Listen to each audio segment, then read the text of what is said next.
Howdy again. Just did some garden work, which is always fun. Nice way to start the day. And I was listening to a book by Hoffer. It's called True Believer.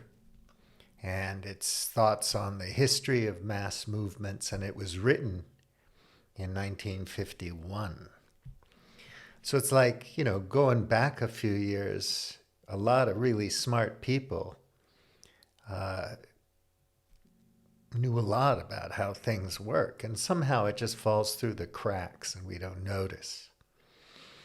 And then, like I said, we're buffeted about by the tides, like we're all just stationary sea kelp, just going back and forth this way and that way, depending on what's acting upon us, as we're so proud of our free will. I forget where I picked it up. I think it was in San Francisco at a used bookstore, and read it. It was really fun and interesting. And I recently got the audiobook because I heard Jim Rutt mention it when he was interviewing somebody, or somebody mentioned it on his show. And I thought, oh yeah, I remember that book. I want to read that again. So I just downloaded the audiobook because it was a good deal. And it's fun when I'm in the garden to listen to something like that because, yeah, it's interesting. And I pass the time listening to a book and doing what I got to do in the garden.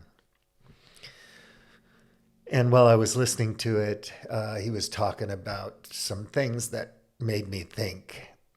And I think you should think about this because this is really, really key to a lot of things in our world.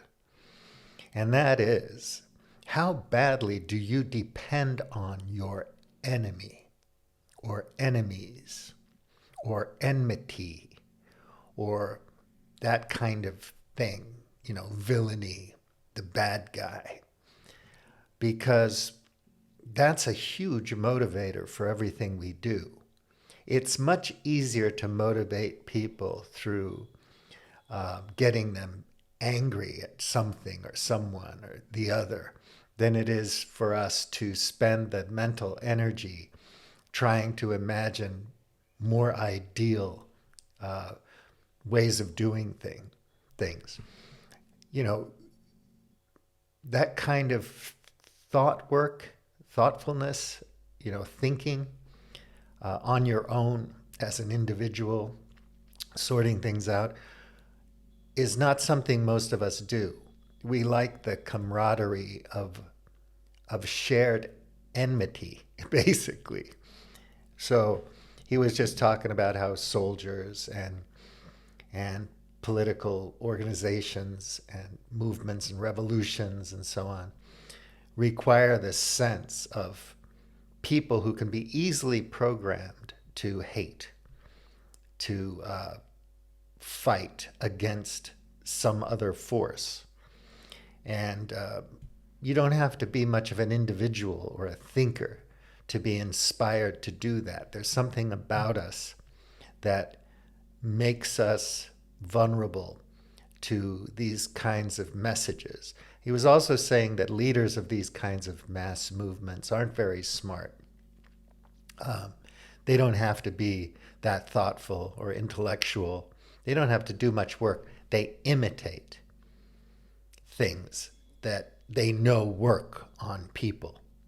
And they're actually slaves of people because leaders ultimately have to answer to the emotions of the masses.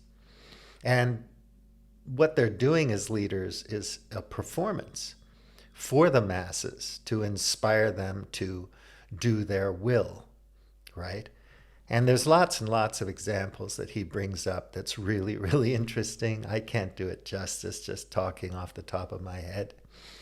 But you should sit back and concentrate and think carefully about how dependent you are on your enemies, on all the things that piss you off, anger you, outrage you, on all those other things out there that you've been conditioned to hate, programmed to dislike, to feel uncomfortable about, whether it's prejudice or whether it's patriotism or jingoism or whatever.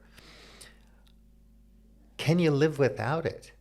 How difficult would it be for you to become a thoughtful human being who wanted to work for peace or something better?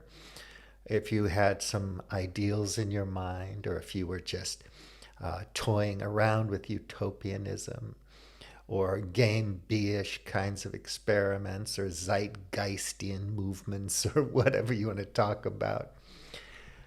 At the end of the day, it requires more energy and effort in terms of thought and self-reflection to think of something new and different as an individual and then try to create that than it does just to join into the masses. So people, they become members of a clique, and they're easily conditioned to believe whatever that clique needs to believe, and then they stick together and they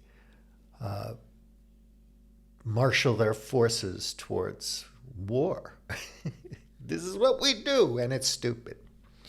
But how difficult would it be for you to recondition your thought patterns and away from this kind of need, dependence on an enemy, and towards a more self-sufficient individual thoughtfulness that's directed towards doing something new and interesting and positive? We all think we're doing that, right? When we're killing the bad guy for God or whatever. But you should read that book. I'm going to put it on the front page of globehackers.com or cospelon.eu. Every month I put some new books on the front page, homepage, and download the audiobook or buy the book or look for it in your used bookstore and read it, because it's really interesting. A lot of the things that we learn from our inspiring intellectual influencers today, I mean, they've read these books, right? And it's inspired them and made them more curious and made them more thoughtful about doing something new and interesting and helping the world out. So anyway, it's on the website. Have a look. If you want to keep up with current events, go to Facebook, Globe Hackers, and join that. I'm on Minds as BuliMT, and this is all just to keep up with current events. So if you're not into that, don't worry about it. Not a big deal. So think about that. Can you live without your enemies? BuliMT, out.